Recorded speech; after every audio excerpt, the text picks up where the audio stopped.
I know that with the arrival of fall, this time of year is one of transitions for many people, and that means changes. And you don't have to be a parent, a teacher, or a student to recognize that the changes this fall are a lot more complicated for many people. And a lot of people are going through new changes and challenges that they haven't before.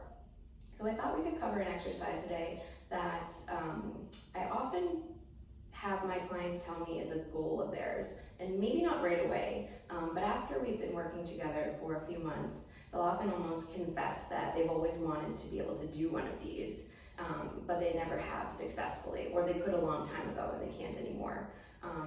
And it goes hand in hand with the fact that I think this is a really empowering exercise, which is why a lot of people want to be able to do something like this, and that is a push-up. So before you cast aside the idea that you'll be able to do a push-up again, hang with me. A lot of people think of push-ups traditionally as from your toes on the floor, but there's so much more than that. And or they think of them as girl push-ups from the knees, but don't let anyone tell you that those are called girl push-ups. They're modified push-ups. They can be called knee push-ups, and there are many different ways to do a push-up. So to bring a little empowerment, which I think we all could use a little bit more of this time of year, we're gonna go over different ways to do that from home. So whether you have, under 5 minutes to work on this, if exercise is one of your goals and you'd like to fit a little bit more of it in realistically, you can do these from home, and I'm gonna show you how. One of my favorite ways to begin working on push-ups is by doing them from an elevated surface. Something like a sturdy countertop, piece of furniture, the couch, or I'm going to be using this interior windowsill here in the home gym. And you might be asking yourself, why would we do it that way as opposed to doing it from the knees, like I mentioned before. And I'm not saying that the knee push-ups are bad or that no one should do them, but when you cut the exercise off at the knee, it does make it easier because you lose a lot of core engagement. And when you're just starting off working on your push-ups, you really do want to develop that core strength so you have the ability to do them eventually from the ground.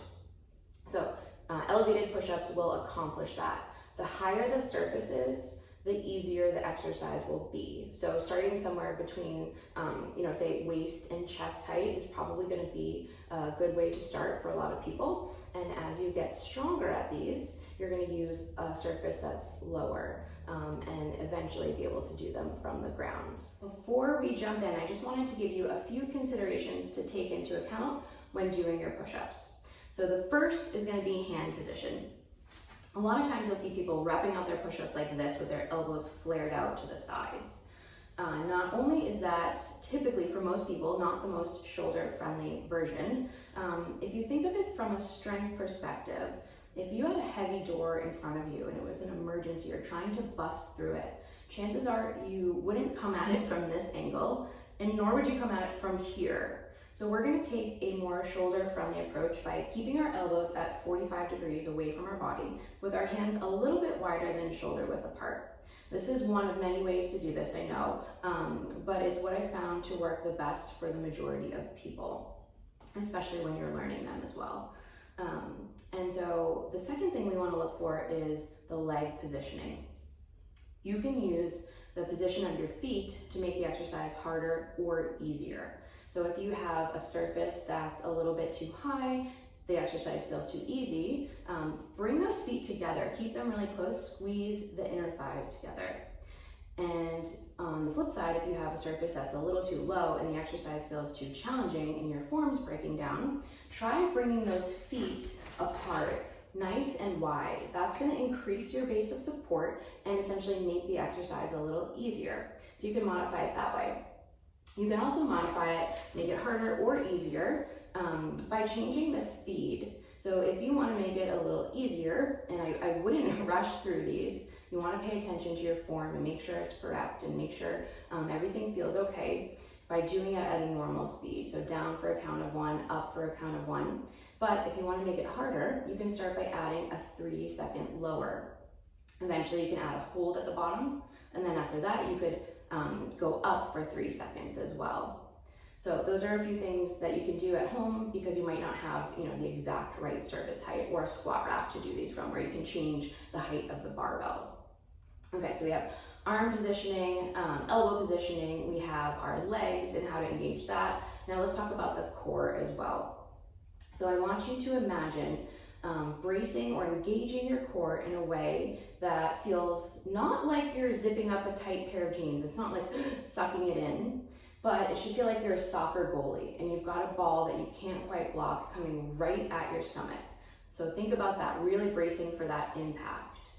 And what I'm going to do with my hands and feet also is think about really engaging them, digging them into the ground, corkscrewing my fingertips into whatever surface it is that I'm grabbing, and that way it becomes essentially a full body exercise. So what does that look like all together?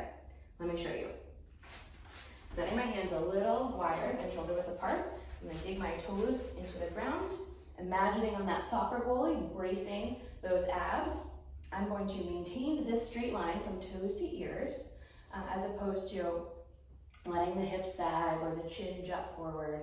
I'm going to aim to lower the middle of my chest down to the windowsill first. So like this, and keeping those reps nice and smooth, controlling them, keeping tabs on my form the whole time.